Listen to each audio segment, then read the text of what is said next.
saith the wise alone. Welcome back to Mages and Murderdads. It's not the best anymore. Welcome back to Mages and Murderdads, the only show dedicated to the Baldur's Gate franchise. I'm Cameron, and I play Chickelvar the Sorcerer.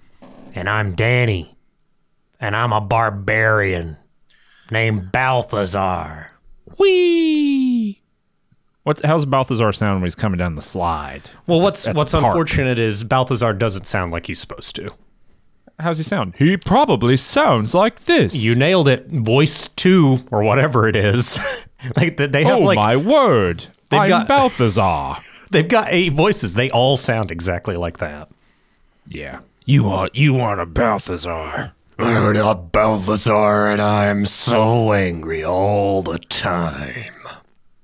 This is this is almost a Randy Savage. Well, it's with a little less. Oh yeah.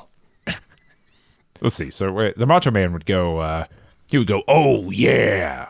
But Balthazar says, goes, oh yeah. Oh no. I've got an evil butler. You think the Macho Man ever had an evil butler?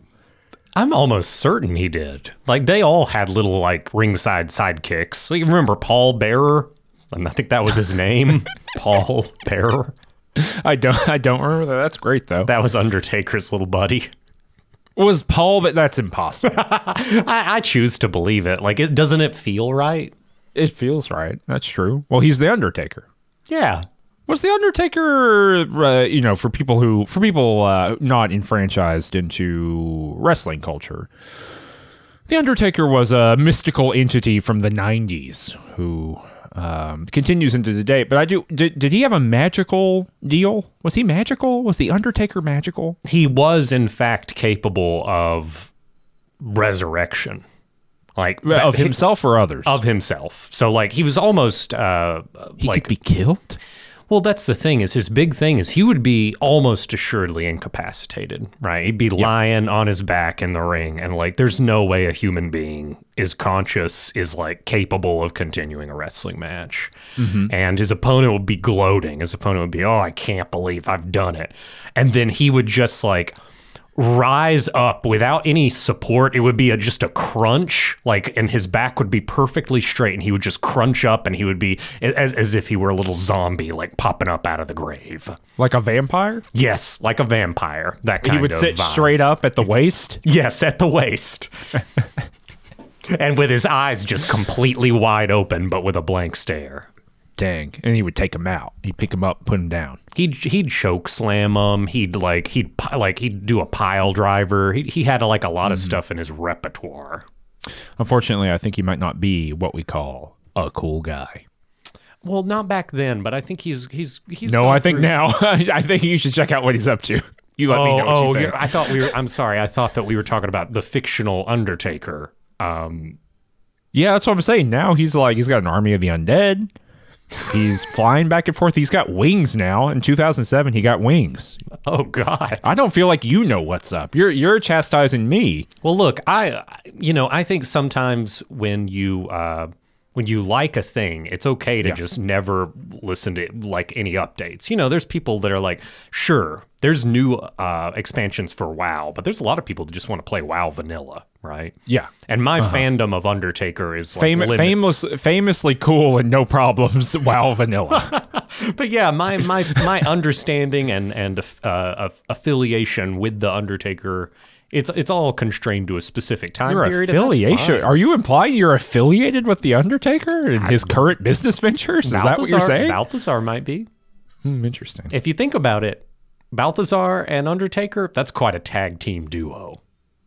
That is, I mean, Balthazar's probably just like a good tag team duo for anybody. Mm-hmm. He never tags them in. Yeah, he just does his own thing. Yeah, it's really good for... It's a cushy job. Yeah, if you can become Balthazar's tag team duo. You just get to chill. You get to flex and pose. Mm-hmm. Maybe pretend to do some like practice of the Swanton bomb off the side, on the ref, while Balthazar's hitting the 2-man over there. He's hitting the 2-man. Balthazar's like rooting around under the ring, finding potions, finding javelins. Like, Well, is that out of your system now? sure. Whatever that was. Yeah. What are we talking about? Gnolls. Hyena people. Did you see one get summoned born? onto the earth by Yinogu, their devil lord. Did you see one? Did you see it get born? I saw a bunch of them. Did you see the cutscene? No. You didn't see it give birth and like come out of a hyena body? If you're rolling around on the Risen Road, say that 5 times fast. If you're rolling around. But if you're doing that, and hanging out there, you can see a hyena that's like giving birth or something, and it explodes, and a gnoll comes out. I knew this was coming, and so when I saw a lazy hyena sleeping on the road, I shot it with a fireball. You know? Oh, so you came back here at level 5. Ounce of prevention, pound of cure, you know? Mm-hmm. Or whatever, gallon of cure? I don't know exactly what the It's weight. whatever liquids units are. fireballs are measured in. Yeah. No, I probably actually cast Shatter. I think I was level 4 when I did this. So I probably cast Shatter on him. And yeah, it was pretty bing, bang, boom. The reason we're bringing this up, it was number 1, we forgot you last time. Number 2, this is like a big roadblock for a lot of people. It's definitely, I would say, there are a couple of reasons why this fight is so hard. One, a lot of these gnolls in the area, and there's one fight in particular that is tough, but a lot of these gnolls have multi-attack, and it's kind of an encounter you're generally going to get to at level 3 or 4. Level 3, you're just going to be under-leveled for the big gnoll encounter. Level 4, okay, you've got your first feeder ability score increase. You've got some extra spell slots. Cool. But you're just going to get chewed up in the action economy with like a bunch of gnolls. And especially like the big gnoll. Did you notice that like one of these gnolls are bigger than the other? He's like a flail of Yinogu. He does Flint. Flint's got a flail. Yeah. Yeah. So how'd you line up the encounter? You knew that this was a problem, and I think that your first playthrough, you kind of like slammed your hand in the door, maybe a level or two early on this encounter. Yeah, it was no good. Mm-hmm. I mean, this time I just waited, and I took him right out. Bing, bang, boom. Oh wow! Split him around the rock. Came from the west. Split him around the rock. Got him grouped up. Cast Shatter right into him. Took him out. No issues. Oh, yeah. I didn't have to do that. I'm good at gaming. What did you do? I just went up to Flint and used my bug brain. You talked to him? Yeah, it turns out Flint's got His name is not Flint, by the way. His name is Flind. Flind. Well, I kind of like and Flint. And it's a Flind, not Flind. A Flind? Yeah, Flind is like that's not a proper noun. That's like a type. Mm-hmm. You know what I'm saying? Let's see. I'm going through my footage. I'm finding this strange Gnoll's name. Mm-hmm. A Flind. Yeah. Is your belief, huh? Yeah, they're like a type of Gnoll. Here, look, I'll even send you the 5th edition stat block. Oh, I didn't know that. Yeah. Shows what you know. Boom. From Monsters in the Multiverse, I guess. It's a medium fiend. Maybe from Volo's Guide to Monsters. This is just not what I'm interested in. Like, in terms of the way... You don't want to know about subtypes of Gnoll and their power hierarchy and how close they are to I'm not Yinogu? interested. Let me give the listeners some context. This is just a stat block. He's part demon. It's a bunch of stat block. There's no narrative on this monster description. It is a bunch of numbers. I sent you. That's not an official stat block. That's just someone has copied it out. Here, fine. Gosh, here's like some blog post from 2018 where someone's like writing about Yinogu aristocracy and shit. Flinns are humanoid creatures related to gnolls. They're particularly strong and vicious gnolls. Yeah. They command their war bands. Yeah, they command the warband. Yeah, and they've got their flail, so they're kind of almost a religious position. Because they've got the flail because Yinogu has the flail. Yeah, they're more demon, is the deal. Yeah. Gnolls, you're never going to feel Ticklevar is really interested in kind of the spectrum, right, between two extremes. On one hand is just an average everyday hyena. Sure. On the other hand is Yinogu, the god of gnolls. The Flint is perfectly in the middle. So I guess the reason why I probably didn't remember this thing's like specific title is that when I interacted with it, the narrator intermediates because they're like a Flint, whatever the name of this particular gnoll is, does not like talk to me. I just get telepathic vibes from it. Yeah, I don't think they can speak. That I don't think makes they speak sense. common. Yeah, that probably makes. They probably don't need to. If their whole thing is just turning the whole world into food, then yeah. But anyway, I use my bug brain and I convince it to go and kill those two Zentrum guys that are holed up in the cave. Oh. So they go into the cave and they kill those guys. And then I roll up on Flint again, and I'm getting the vibe that it's still hungry. And so I say, you know what you should do? Just eat all your gnoll buddies. Oh, no. And then it eats all the gnoll buddies. And when it's just the big baddo, I fill it full of javelins. Now, is this a, like the world of D&D is one of like bioaccumulation, right? It's like all those eagles that where their shells were too thin from that book. You know what I'm talking about? Sure, yeah. Because like, badgers eat snake eggs and they get XP, and then like a bobcat eats the badger and it gets that XP. Okay. And then like owlbear eats the bobcat and the owlbear gets the XP. And then the owlbear is killed by a human, they get that XP, right? Like there's kind of a chain of custody going all the way down to like bugs. Sure.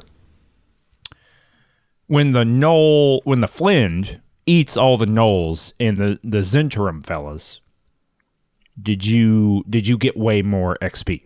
Yeah, so I think that generally speaking in Baldur's Gate 3, every time you... Well, okay, so for the Zentrum, I think I got an XP, but as the Flint was killing the gnoll buddies, I was getting those like bits of XP just kind of naturally in the world. Right? Oh, just for freebie. Yeah, just little freebies. Like as they died, I was getting that XP because I was like in the combat. Got it. Got it. But generally speaking, oftentimes when you take the option to avoid combat, you will get an amount of experience roughly commensurate with what you would have gotten if you did the combat. Sometimes more. Rarely. Yeah. Well, you took those out, so this is why, but you killed the Zentrum, it sounds like, that were in there. Or you engaged with a series of events. I didn't kill them. The gnolls killed them. Right. Are you using that bug brain power too often? Yeah, I'm using it every time it comes up. You can use it every time it comes up. You're using the bug brain. Yeah. Oh my word! Ticklevar's never used the bug brain. Ticklevar, suspicious of bug. Oh yeah, you don't want to get bugged. Everyone is saying you don't want that in there. Well, here's the thing: you can't talk to a single person in this game who's like, "Hey, you want that bug in there? That bug's good." Well, here's the thing: Balthazar's not talking to a lot of people that are saying things about bugs. That's maybe true. He's maybe not getting all the info on the ground. There's a lot less information coming in. Yeah. A lot of info going out. Yep. Like a lot of people are learning about stuff when Balthazar's around. They learn a lot. Yeah. Hard lessons. The school of hard knocks. Class is in. Class is always in session. Yeah. Headmaster Balthazar. So yeah, what do you think? What do you think it would be like if Balthazar had to like stay over the winter with a couple kooky kids? You know what I mean? Who like didn't have anywhere to go for a winter break at Candlekeep Balthazar had to hang out with them. How do you think that'd go? I feel like those kids would find out about those basilisks down in the Candlekeep, like the caves underneath Candlekeep, right? Not enough people are talking about that. No. Not enough people talk about those basilisks that live underneath Candlekeep. You got to be able to hear them down there. You got to be sitting in the library studying and you hear all that kind of stuff. It's an inconvenient truth. Let's face it. It really is. It's like buried in the student handbook. Mm-hmm. Like people are occasionally like, wait, hold on a minute. Have you seen this? Did you see? You know, if there's a student-run organization or a fraternity, right? Mm-hmm. Yeah. You absolutely know for certain that that's a part of the initiation. You got to run through the basilisk. Yeah, that's what all those dudes are down there. Yeah, they're just remember navigating across all of those petrified corpses. Man, Rush is so much more brutal. You know. Well, yeah, you got to rush. I'll tell you that. You can't be going slow. But yeah, I picked up another bug. I've collected like several little bugs. Balthazar collected a bug on Nettie's desk. Collected a bug from the Flynn's brain. Wait, the Flynn had a bug? Yeah. Oh, that's how you could talk to it. That's how I was taught. Huh. There were a couple. So you got a couple bugs in a jar. You eating them bugs? So we haven't gotten to the point yet where you can't eat them till you have a dream. Gotcha. Yeah. Well, did you do the owlbear thing? I did do the owlbear thing. Yeah, that's another bug source. There's a dying dwarf with a bug in his brain, and he's got two followers. And you talk to the followers and like, oh no, our true soul buddy is dead. And I make telepathic contact with bugged dwarf. And he's just like, oh buddy, I'm sorry. And he dies. That is interesting. I remember those fellas you're talking about. Mm-hmm. I didn't run into them in this game. Yeah, they're just in a very specific spot. You can definitely miss them. But yeah, so I said, you know what? We're going to go avenge your bugged dwarf friend. Mm-hmm. And we're going to go fight the owlbear. So I went and I fought the owlbear. Mm-hmm. It was the mama owlbear. Mama owlbear and baby owlbear. Baby owlbear. Baby bow. Baby so owlbear. I do believe, when I said my camp was bugged? Yeah.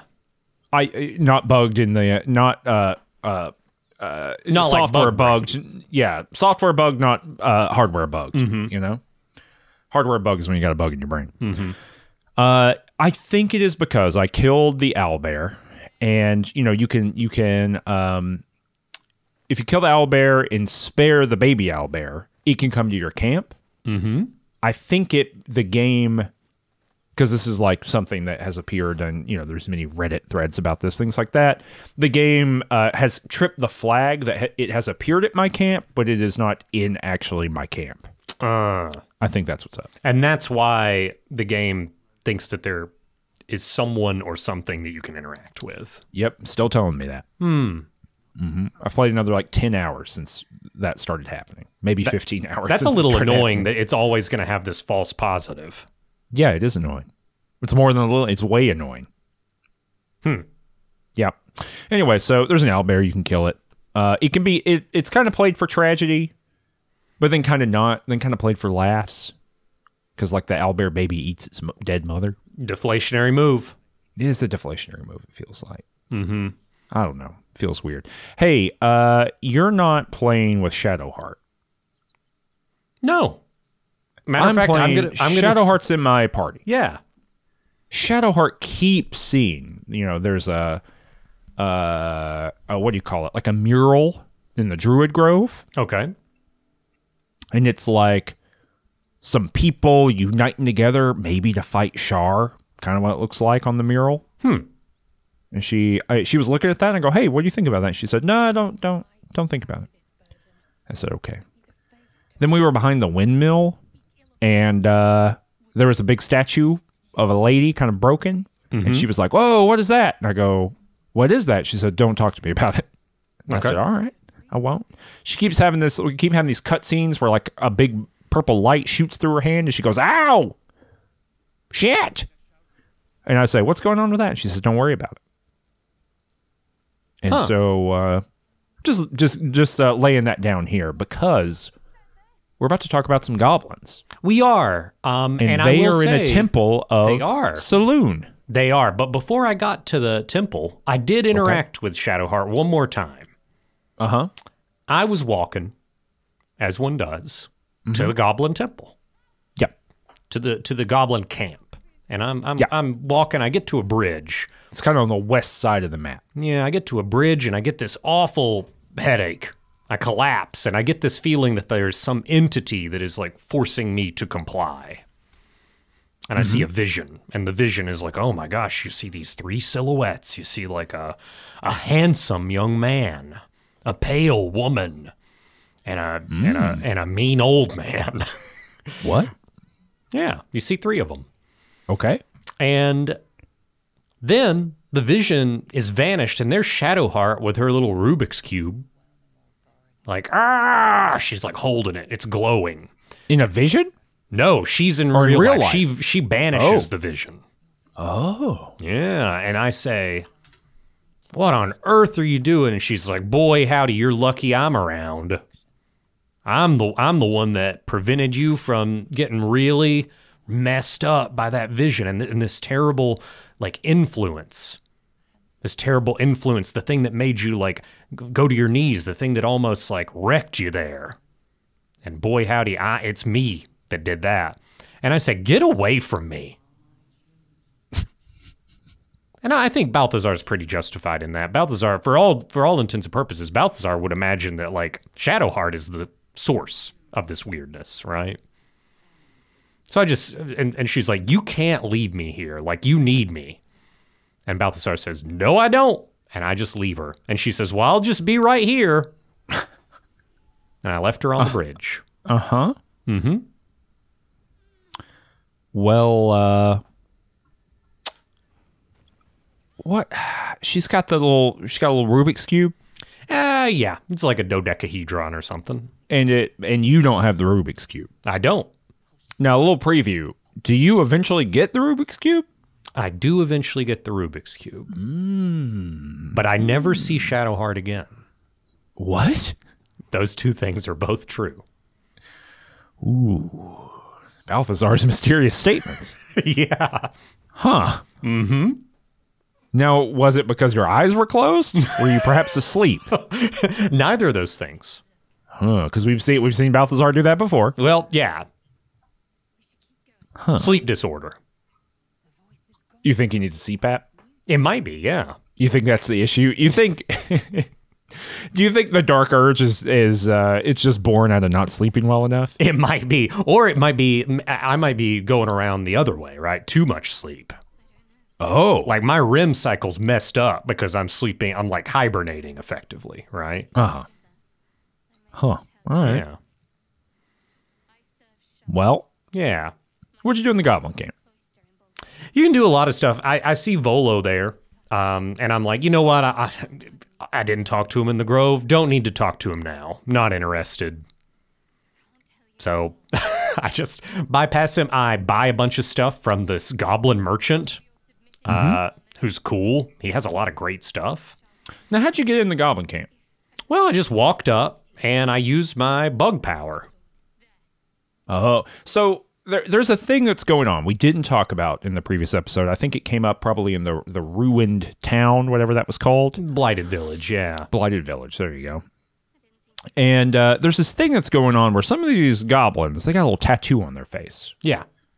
And you get a little prompt and a little speechy thing. It glows, and the narrator says something to the effect of authority. Yeah. So you can like exercise your bug powers on them. Mm-hmm. And so that's what's happening. You're getting up there to the goblin, because you go across the little bridge. There's a goblin with like a dire wolf or a warg or something. Yeah. Right. They're chilling out. They're hanging out. I like that wargs are seemingly intelligent. They can like have a conversation too. They just can't speak. That's fun. Mm-hmm.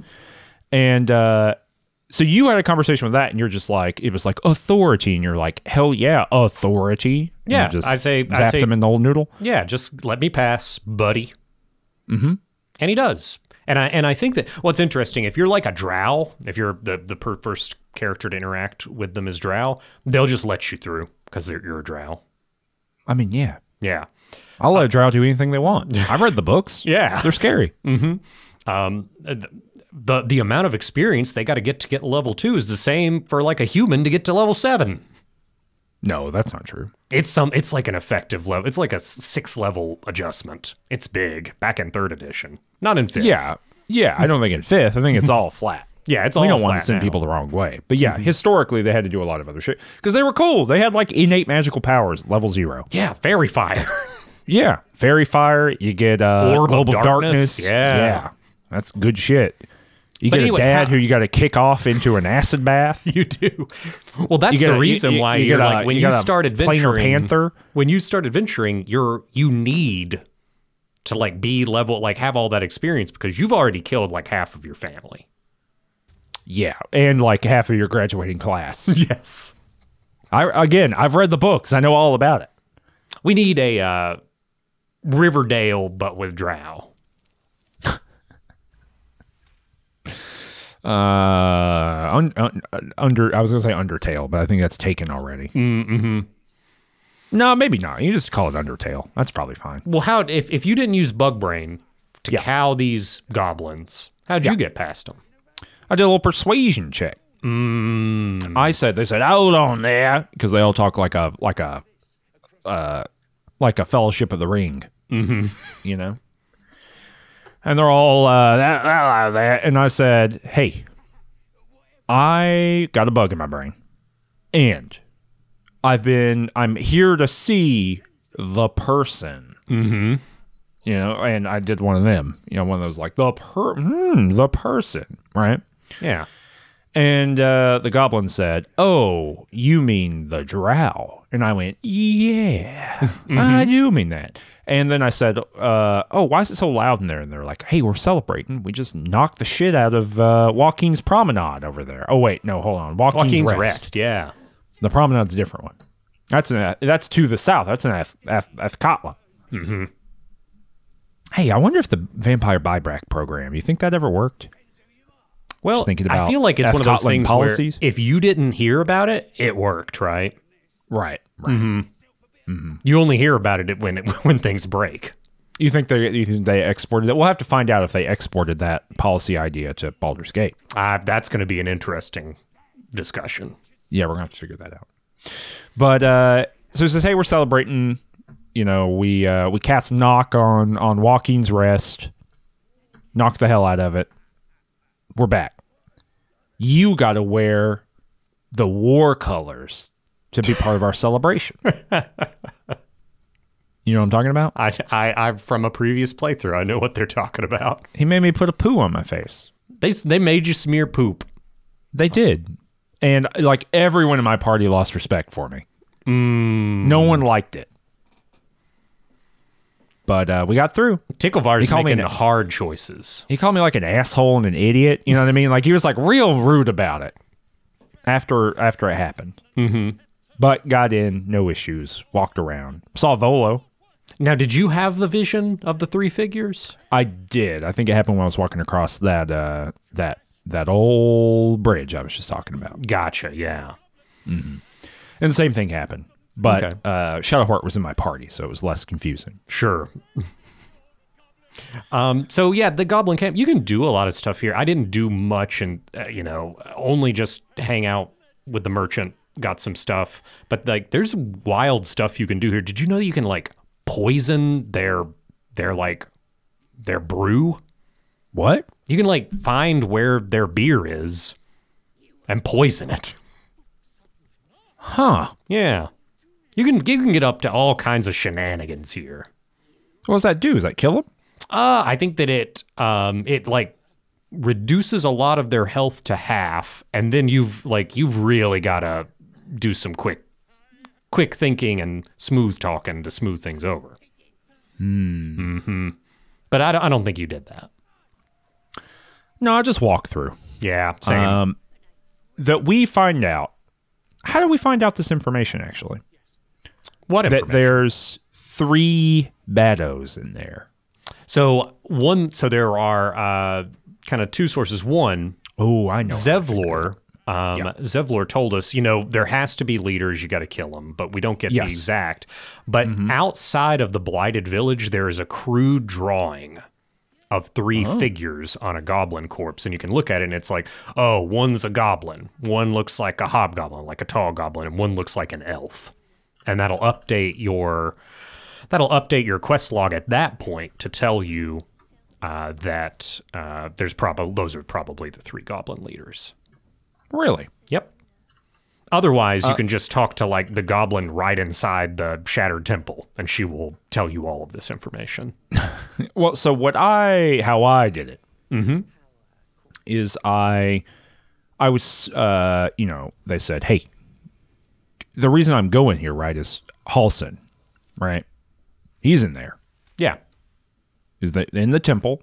The temple is of Saloon. They're like in this like good god's temple doing bad shit in there, right? Yeah. And they had captured, because of Eridan left him behind, remember that? Mm-hmm. And he's down in there. And so I go into the goblin camp, and I say, hey, I gotta go talk to the bosses, and I beeline it right past the bosses. I don't talk to anybody. And I root around, and I find where Halsin is, and then he tells me what's up. Ah, gotcha. Yeah. And so little goblin kids are throwing rocks and shit at him. They did. I went up to the goblin kids, and they were throwing the rocks, and I said, hey, if you get a sharper rock, that can, like, get through the fur. Jesus. And so they throw another rock, and it is successful. And then the bear gets so angry that so obviously the kids won, right? You know that the kids won. Kids win when they make you angry. Yeah. That's a big kid win. It's a big kid win. So the kids win. This is the first kid win. It is the first kid win. We'll keep a tracker. Kid win tracker. Number 1, goblin kids have won here. Kid win. Now, unfortunately, they will be murdered. Yeah. So by a bear. Immediately, the bear murders one. Yeah. Immediately the bear knocks down the fence, kills like the adult now, goblin. How do you think druids square that with nature? Well, yeah, druids get to... Here's the thing. Because this bear is Halsin, the druid, shapeshifted into a bear. Well, I don't know that, but yes, that is the case. I'm telling you, spoilers for the thing we're talking about, that's occurring. Yeah. Yeah, druids can justify absolutely everything by saying that it's just, well, I guess that's just survival of the fittest. Like, Darwinism gets you out of everything.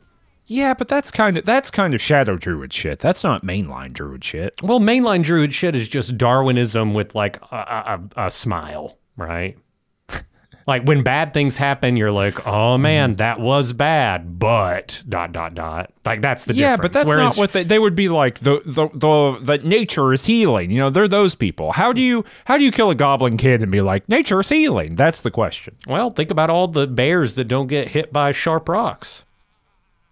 Nature's healing. You think there's a scale, and on that scale is bear torture and child murder, and you take just enough weight off the bear torture for it to be equal. Yeah.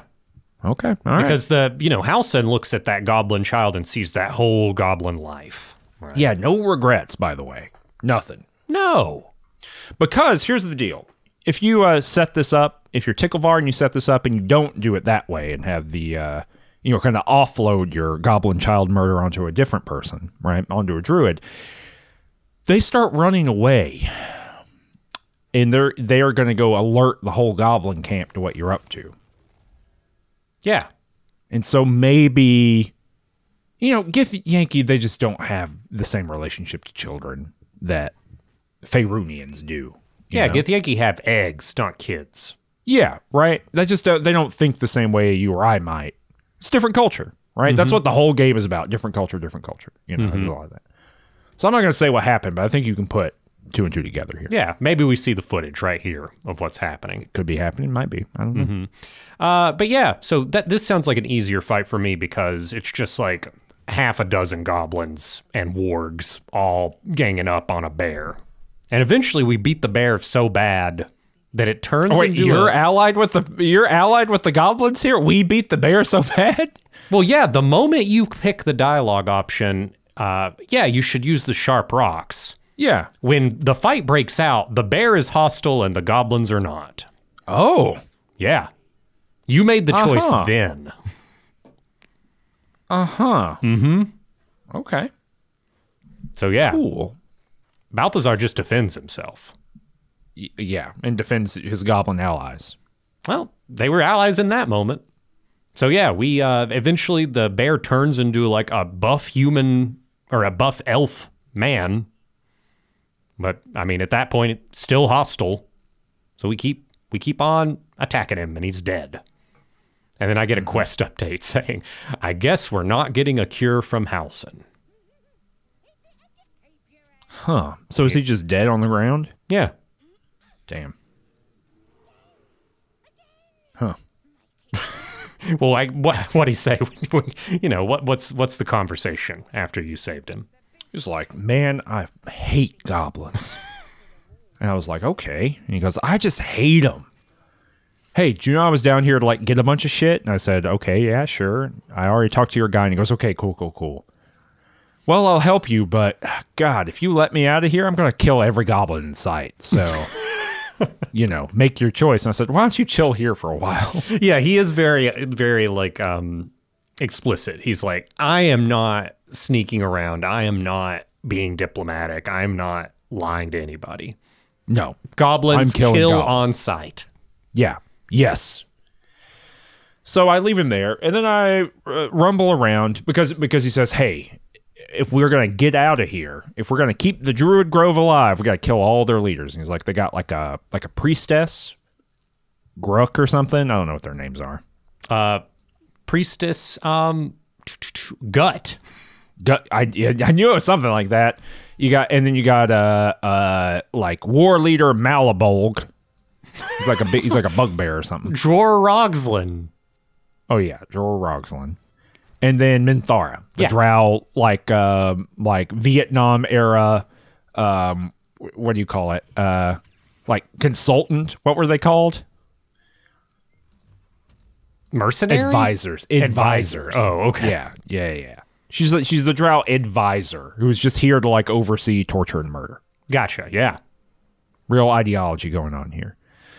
So I went looking for them. Mm-hmm. First, I found one of Eridan's group getting tortured. Oh, yeah, I talked to this guy. I persuaded the goblins to go away, and then I let him go. Well, the goblins were being instructed by a priest of Loviatar Yeah. named Abdirak. And I guess Loviatar is like, he's the evil Lathander. Yeah. 'Cause No, it's he's like like- the evil Ilmater. Ilmater, right? It's yeah, like, yeah, sorry. Yeah, That- it's the- like the- Ilmater's like you can wound yourself and make the world whole. And what Loviatar asks is, well, what if you could wound other people? Wouldn't that be better? Yeah. Little Yeah. different letters in the BDSM, like, spectrum being I don't know covered if they're related. I think it's just like, torturing you or torturing them. Who Yeah. we torturing? Mm-hmm. They both wake up in the morning and say, who we tortured today, fellas, right? It's the where we dropping boys of Faerun. Exactly. I don't think it's sexual necessarily, although for him, maybe it is. Loviatar, for Abdirak, it absolutely is. So I have a conversation with him, and he's like, hey, what's going on? And he, like, It notices. is very funny that you could be like, because you just said, well, for Loviatar, and then you said Abdirak, right? It is very funny that this could be like, for Loviatar, it's like deeply non-sexual, but for Abdirak, it's only sexual. And if you only ever met him, how would you know? That's 100% the case. It's always Can you imagine why- meeting him and then like going to the temple and being like, hey, I'm ready to hang out. And they're like, oh, we don't do that. It's why I have to meet two priests of any religion before I form a opinion about the religion, right? Yeah, you got to triangulate. Yeah. You can't be going off half-cocked with a little bit of knowledge. No, little bit of knowledge is a very dangerous thing. Yeah. So I talked to Abdirak, and he's like, man, what's your vibe, dude? And I'm like, yeah, I kill a lot of people. And he's like, oh, man, we've got a lot in common. And he's like, let me give you something. I said, what are you going to give me? He's like, I'm going to give you Loviatar's gift. And he's like, you're going to need to, like, stand over there in the corner or in this alcove with your back turned to me. I'm going to beat the shit out of you. I'm going to give you Leviatar's gift. So I go over there, and he hits me, and it's like a very tiny hit. I'm like level 5 at this point. I got a lot of hit points. Yeah. And he's like, what do you think about that? And in every turn, I get to like, is that all you've got? And I have to do like constitution checks and whatnot. And I succeed on 3 of them, and he's like, oh my God, you're so impressive. Leviatar's super impressed with you, and I get Leviatar's gift. And from now on, whenever I am 30% health or lower, I get like +2 to attack and +2 to damage. That's pretty good. Yeah. Hard to be mad about that. Yeah. Pretty good. All you had to do was get... But he, so I did this not in this game, but in a different game. He's making a lot of, like, sex noises back there while this is going on. Oh, he's loving it. It's uncomfortable. Yeah. Well, I told those goblins that I was taking over and then let their guy go. And then didn't... I think I talked to him. He's like, hey, what's up? And I was like, I think I'm good. I don't need this. Takeover is not about whatever this is. Yeah. This seems like a step too far in some direction. But then doodle on around and kind of just, uncomplicatedly cleaned up shop here, right? Sure. So went to Minthara. A little bit of external game knowledge here.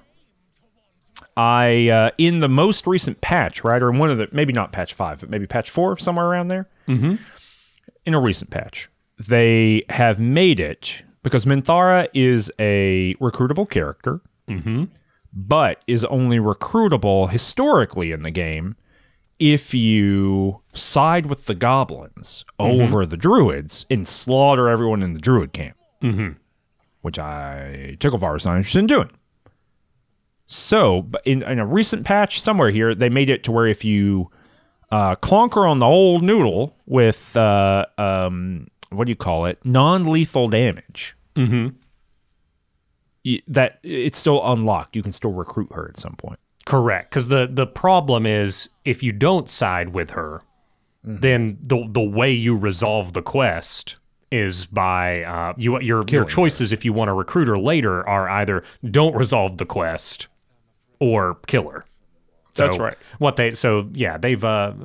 They should have fixed the lethal damage. So were you able to defeat Minthara and use the non-lethal damage? Yep. Cool. Did it. I'd already learned my lesson about non-lethal arrows, so I was able to... Well, we'll see. We'll see what happens. Yeah, sure. I'm 99% sure that I non-lethally did it, but now that we're talking about it in this very moment, I'm not 100% sure I didn't shoot her with an arrow. Well, in Act 2, you will be able to very quickly ascertain whether or not... How quickly? I can tell you later. Okay. Yeah. All right. But anyway, so did that. Drawer Ragzall. Well, I interacted with Minthara as well. What'd you do? She was like, hey, do you know where the druids are? And I was like, yeah, they're here.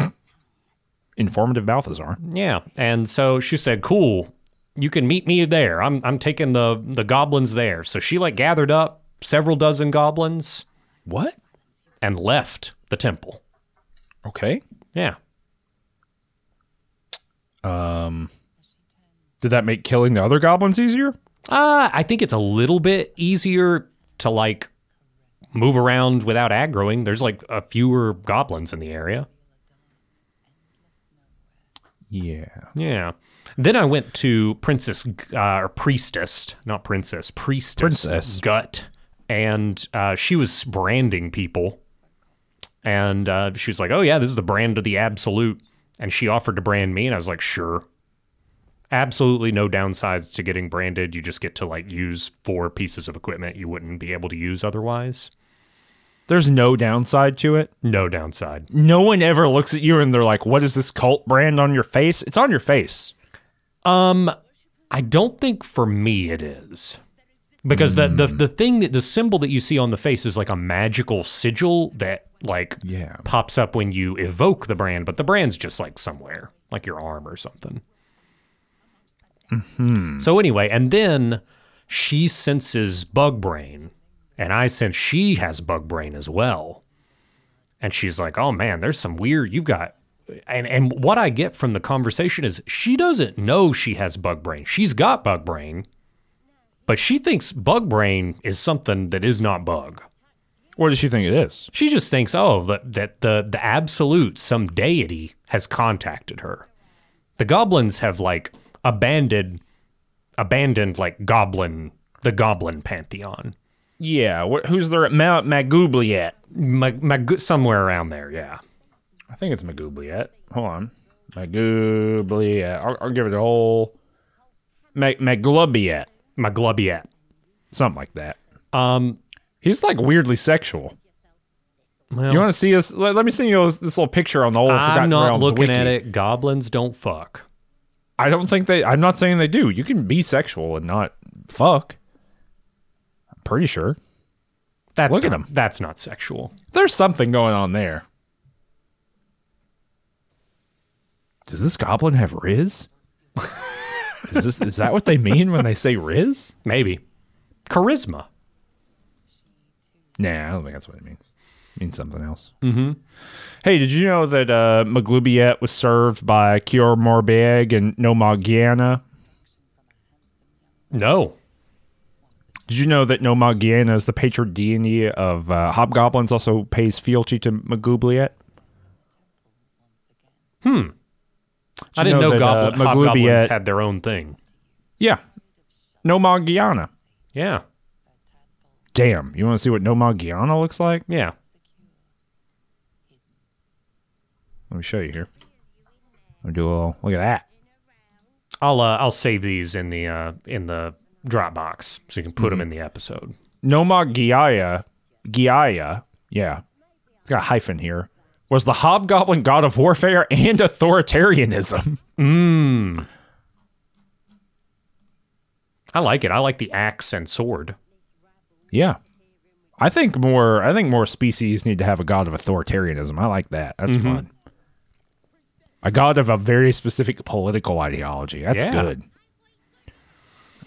So anyway, after we kind of commune telepathically, Priestess Gut says, "Hey, you should let me take a look at you." And I said, "Well, maybe in private." So Priestess Gut, we walk over to Priestess Gut's office, and I say, "Well, I'm going to kill you now that you're away from all your goblin pals."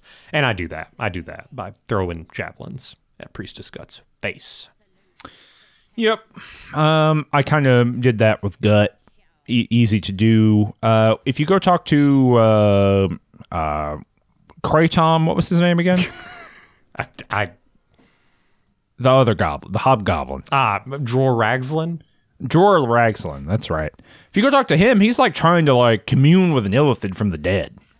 Yeah, trying to cast speak to dead, right? Yeah, that shouldn't work, right? They don't have a soul. Don't you need a soul to be spoken to from the dead? Well, that's lore we don't know, but I mean, is that public knowledge that illithids don't have souls? I think that's just like a known thing. And if not, people are going to learn about it. I'll tell you what. They will. Anyway. He's trying to do that, and this is the only time so far in the whole game that Ticklevar has used his mind powers to control Dror Ragslin to prevent him from asking who killed you, which would reveal Ticklevar as the murderer. That's right. And then we killed him. Oh, like in a the big set piece fight of this first part of Act 1. Big melee. He's got a couple. Who are the humans who are hanging around? They're like absolute priests of cultists. Bane or something? They're just absolute cultists. We don't really know. Okay. Absolute cult symbol is a upside down triangle with a skull on it. Yeah. They're just hanging around. I thought they'd have more to say. Yeah, same thing. I don't even know if I interact with Dror Ragslin. I think I like move up the staircase kind of to the balcony behind him because that is optimal returning pike throwing zone. Yeah. So what's really fun is when you are higher and you have like the high ground advantage, and you're using throwing weapons, you get to kind of double dip. You throw and you do your regular throw damage, and then the game does a calculation on crushing damage that the object does due to gravity. What? Yeah, so like when you drop stuff in this game, it will do damage in accordance with like how far it fell and its weight. So obviously my little pike, it's not super heavy, but it'll just do like an extra D4 damage. Yeah. Just because it fell from some height. Now that can be a problem I've found because it's a returning pike and it will return after you attack with it. But sometimes the crushing damage is applied after the attack damage. And then the game gets confused on whether or not I threw it or not, or dropped it. So there's like, you know, you would not necessarily enjoy this play style for two reasons. One, you've got to be really diligent about looking to see whether your returning weapon actually returned. And second, because it's traveling in an arc, just because you can see something and you have line of sight does not mean you can actually hit it. Because the arc might like hit a stalactite or something. Right. But yeah, I take care of these jokers in Dror Ragsland's zone and kill him. And with that, I've taken care of 2 of the leaders. I've gotten their little mind parasites or little bugs. But I've got some, I look at my journal and I realize I've got some unfinished business in the Grove. So you got to go check out what they're up to over there. Well, the thing is, I open up the journal and I noted this way back when I talked to Zevlor.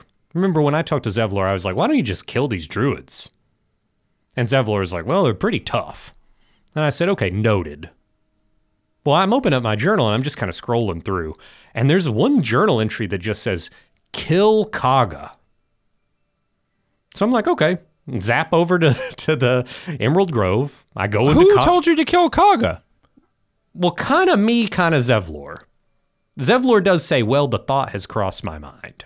But it is definitely like a route to accomplish the quest, right? Of Zevlor. They've got a problem. The druids are going to kick them out. So that is a way to solve it if you kill Kaga, because obviously she's a bad apple, right? Okay. So I zip over to the Druid Grove, and I use a turn. I use my double throw and my bonus action throw, and I kill Kaga. And I leave the inner sanctum, and all hell is broken loose in the Emerald Grove, and like all of the tieflings are fighting all of the druids. Oh, no. And I hate to tell you, the druids are winning. You've hurt the balance. Yeah, the druids are winning. Of course they are. They're magical, and this is their lair. Here's the thing, the only druid that is on my side is Wrath, CTO. Yeah, because he knows. He knows how bad she was at CEO. Yeah, and she didn't even understand the stack. No, she did not. There's a huge amount of technical debt that she just never understood. But you know what? All her underlings, they liked her. Oh, that's right. Hugely popular with the rank and file, but in terms of specialists, they hated her. Yeah. So I'm having to go through, this is like, it takes time. I'm just having to like slowly move through the Emerald Grove and like get into different fights. There's like several fights and different independent initiative orders. And just because you're in one fight doesn't mean you're in all of the fights. And so like all the fights are happening and I'm like making my way through the Grove, and eventually I kill the last druid. And like probably half of the refugees are dead. It's like a lot of the tieflings died because like really it was just like a handful of tieflings and Zevlor that like really knew how to fight. Yeah, that's kind of the whole deal. Yeah. That's why they were refugees. Yeah, so they weren't a military who was just chilling out. They're just random people. Yeah.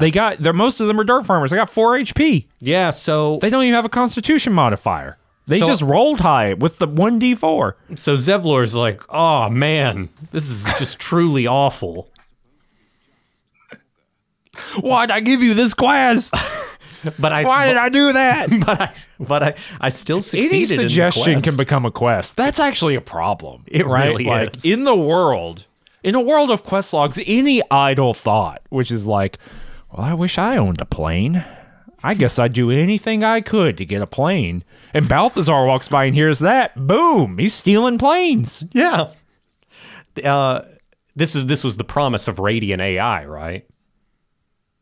For the Elder Scroll games, you would just have like a randomly generated conversation. Be like, man, I wish somebody would bring me 20 cups. I love 20 cups, and I miss them. My family needs 20 cups. I heard a dragon over there had my sweet roll. Yeah. So I lost my stuffed bear in over there. So now that I took care of all of the druids, the only druid left is Wrath. And he's like, I can't believe... Korga, it's good that she's gone, but the grove is shattered. And then I'm like, oh, well, nobody is doing the Rite of Thorns, this awful, thing that was going to seal away the grove. So I went and I grabbed the Idol of Sylvanas. And I stealing holy relics. Yeah, and I went to Maul in her hideout and gave it to her. And she's like, that's awesome. Thank you. Another quest success. And I'm like, hey, where's my cut? And she gives me like a few hundred gold. Cool. Yeah. Now, where are those goblins? Well, that's the thing. Minthara makes telepathic communication with me. Some kind of goblin army is on the way. Yeah. And she says, hey, we're going to be waiting outside. You need to like raise the gate. And then if you raise the gate, if you get inside or you've earned their trust, you raise the gate, we'll be able to like storm the Emerald Grove and we'll win. Yeah, they'll cast a couple cantrips and go for either, maybe Grape Shot or maybe Brain Freeze, depending on what the opponent has in their deck. Yes. Yeah. So I go to the gate after all of this is done. All the druids are dead. And I'm talking to Zevlor, and I think the signal might be me blowing the horn. And all of the goblins start showing up, all the wargs and such. And Zevlor's like, "Oh my gosh, you brought the goblins here?" And I'm like, "Yeah, I brought all." And you're like, "I learned it from you, Zevlor. I brought all the goblins. You blew that horn." And Zevlor, even after I say, "Yeah, I brought him here," and Zevlor's like, "Why did you do this?" And the kind of obvious dark urge answer is, "I want to see mountains of corpses, mountains." That's a dark urge answer? I think it might be. Or it might be just I hope so. Yeah. It's the top answer for me. And Zevlor looks at me, he's like, and then there's this moment of like who he is dealing with. Yeah. And he says, "Oh my God." Oh my God. And then I pick him up and throw him from the battlement down into the goblin army. What? And throw returning pikes at him, and he dies. What? Yeah, I pick him up and throw Is that in a him. cutscene you pick him up? No, that's in combat. So you pushed him. No, I pick him up and throw him. How can you pick people up and throw If your strength is high enough, which I drink a potion of hill giant strength as a bonus action. There's a pickup button? Yeah, when you hit the throw button, while you're like, there's all these things you can throw in your inventory, but you can click things on the battlefield. You can pick items on the battlefield. You can click a person, though? Yes, you can pick a person as long as your strength is high enough to carry their weight, to like hold their weight. Baldur's Gate 3. I gotta look this up. Baldur's Gate 3, strength for picking up person. 19. Yeah. So at 18, you can pick up a goblin. Yeah. So that's like I gotta get on this. The fact that Karlach is not grabbing dudes and throwing them in every combat is, I'm doing everyone a disservice. You are. And here's the thing: when you pick up a guy and throw that guy at another guy, you're dealing damage to both of them. It's efficient. Yeah, both guys get hurt. That's real. That's a simulation. Yeah. Gary's writing down those rules from Arneson over the phone in the legendary phone call, and he's going in his head. You can see the gears clicking. He goes, Dave's not even thinking about. He's not even thinking a little bit about what happens when you throw a guy at another guy. Yeah. You know? Well, love him or hate him, he was thinking about what happens when you throw a guy at another guy. That's the Gygaxian promise. It is. Yeah. So yeah, Zevlor's dead, and with that, there's really no one left. Well, it sounds like everyone's dead. Everyone, yeah, they Even sweep Wrath, through. even your guy Wrath. Wrath dies. The goblins and the wargs and the bugbears, they sweep through the Druid's Grove, and I meet Minthara in like kind of the little area where Zevlor was giving out his quests earlier, and there's just like they're really hammering it home. It's a bunch of level 1 tieflings. They don't have weapons. They do not attack you. They just like run around and cower. And yeah, they all die. That's sad. Yeah. And I'm thinking this whole time that I'll be able to I'll still be able to see Maul, because Maul and her kids were in a hideout. And I was thinking, like, you remember that little village in Fallout 3 of all the kids? Little Lamplight. Little Lamplight. And you know how, like, you can't kill kids. Who can't? Like, just in Fallout, in, like, Bethesda Yeah, they don't games, let you do it.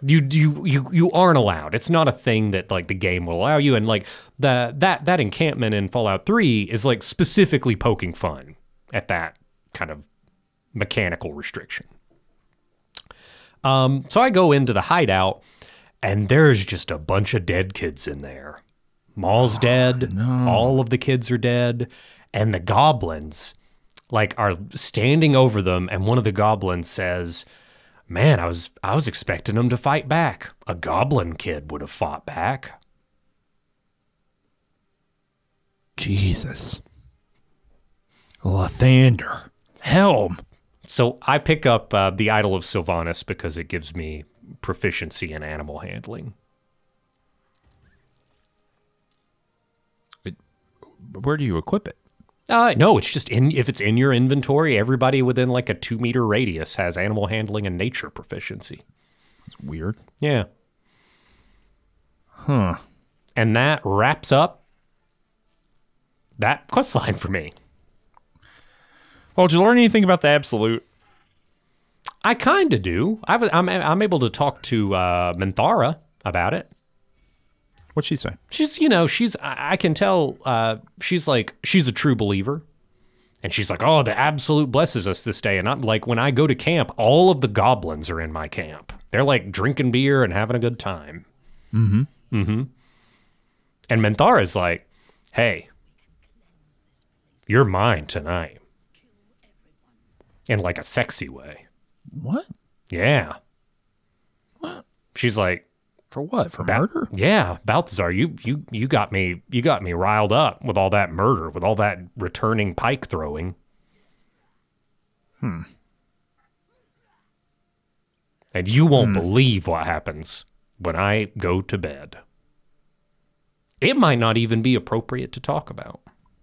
You know, I do wonder how much of the sex scenes can I show on YouTube? I might have to censor it with your face. You might.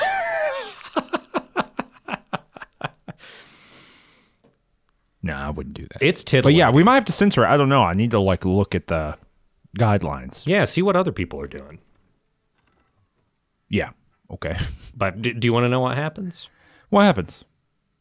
Do you want the play-by-play?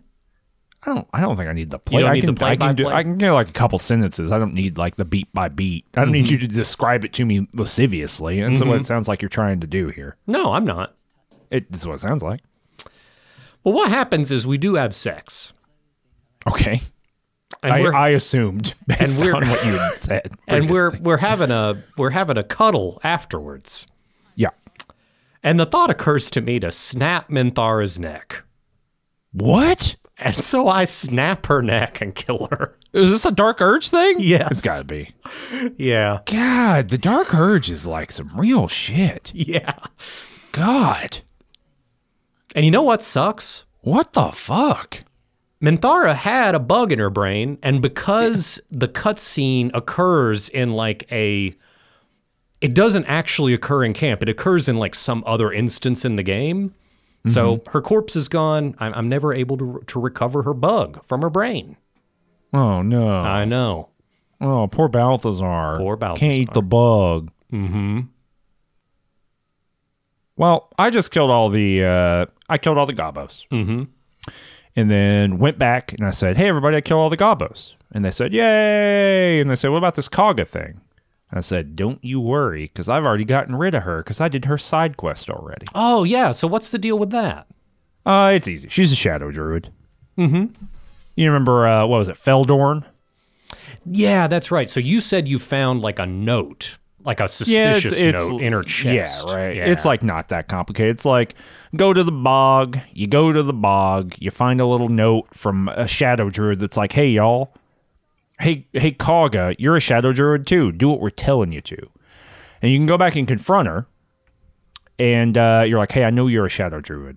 Just like in Baldur's Gate 1 and 2, I'm aware of shadow druidry. And you should respect my knowledge, my realm's lore. Mm-hmm. And she says, oh, you got me. I can't believe I did that. And then I like talk to her and she's like, but I just wanted power. You know, like she does like a Scooby-Doo. Mm-hmm. And she's like, maybe she has like the perspective on the world of like a 12-year-old. Sure. She's like, I can't believe all the things I did that were bad. I can't believe I almost killed that kid with my snake. Who seems evil. And when you know it, a bunch of little animals in the Druid's Grove turn into shadow druids.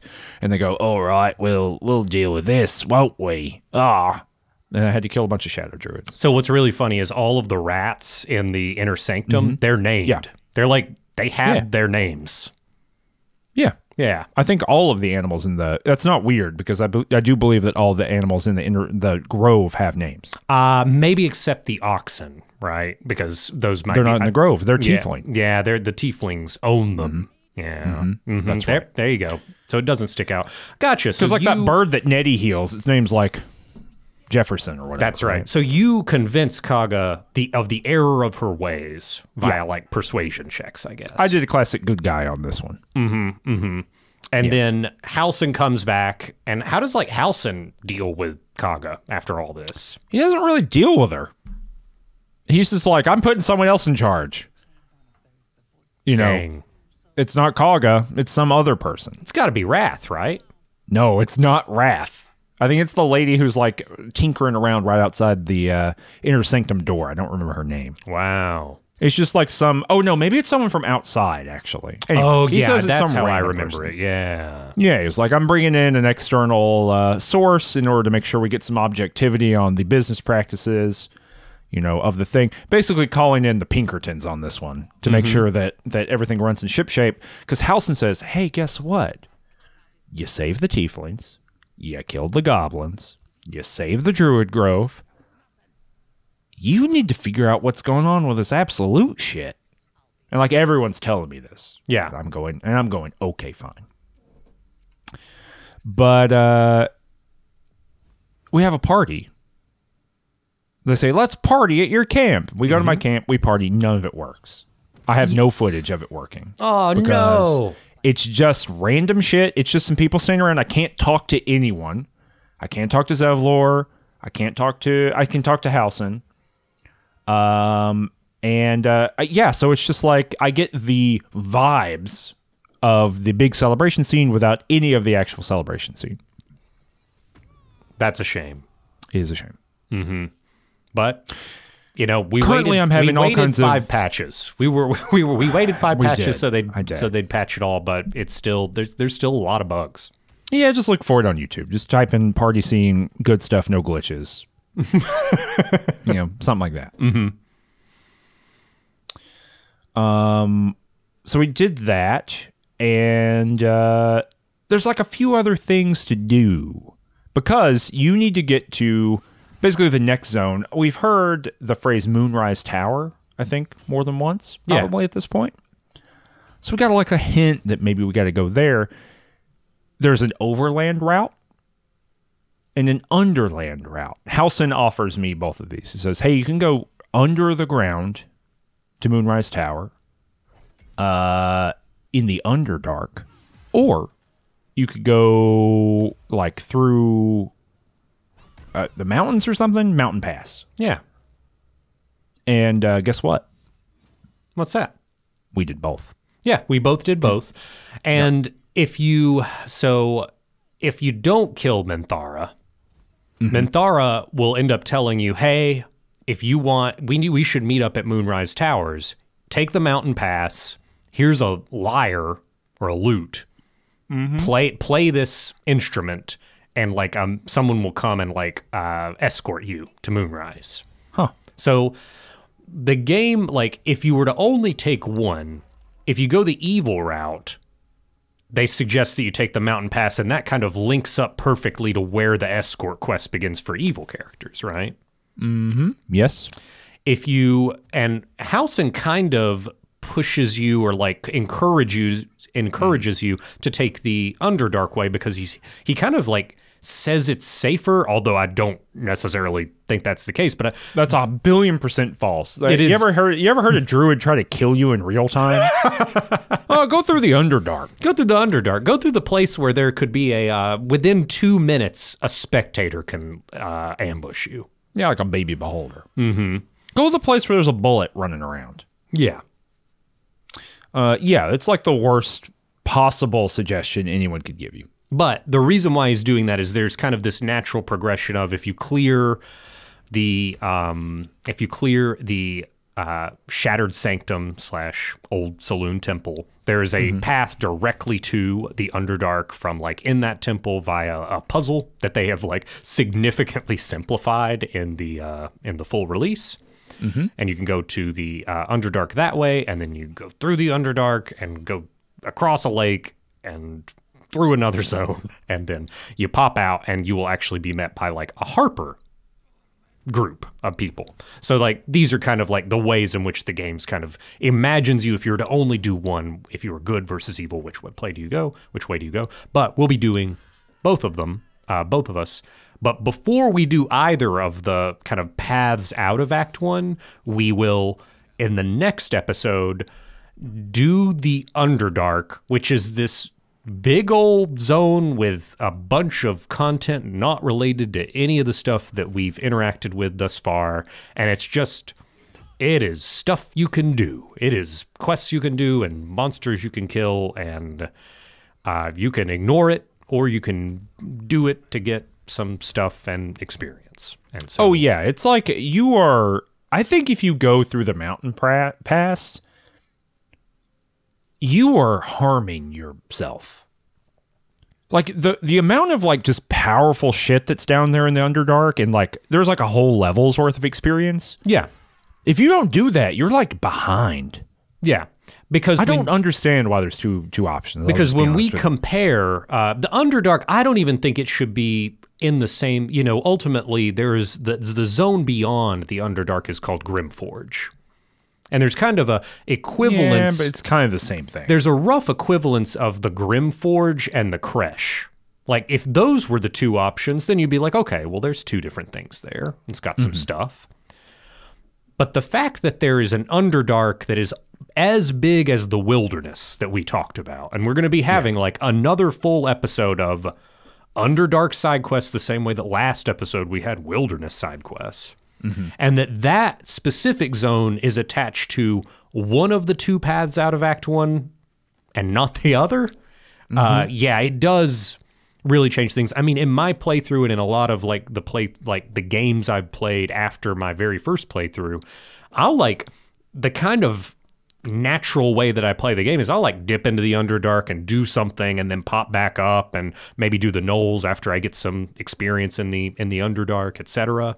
It's kind of like almost a parallel area of leveling that's a bit higher level than the Wilderness. But yeah, it's big. It's big, and I'm sure you'll be able to share your thoughts on it. Yeah, I think the Underdark is good. I think, a little preview, I think the Underdark is good. I think the Mountain Pass is bad. Okay. Like real bad. Okay, yeah. And it should be removed from the game. There's still time to remove things from the game. Yeah. Okay, I think that's it. I think that's it. We're going to have to start next episode by, definitely by this point in both of our playthroughs, we've had a dream.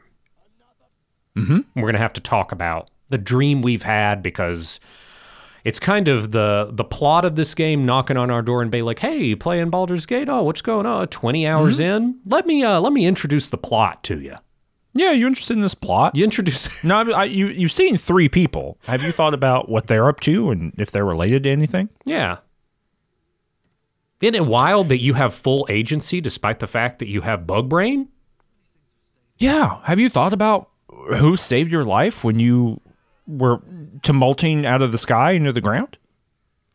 Those answers and more. Next episode.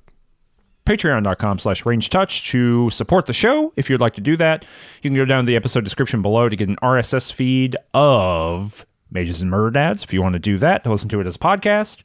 And of course, due to some machinery, this is available as a podcast on YouTube Music if you want to do that. So we'll be back in 2 weeks with the next episode. We're talking about the Underdark first, question mark?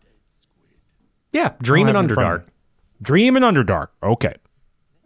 Ciao.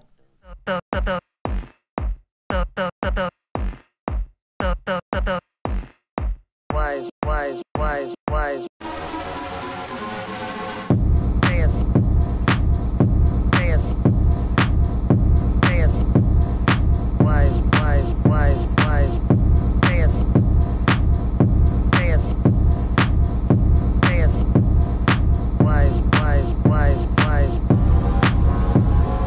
So sad the wise are lonely.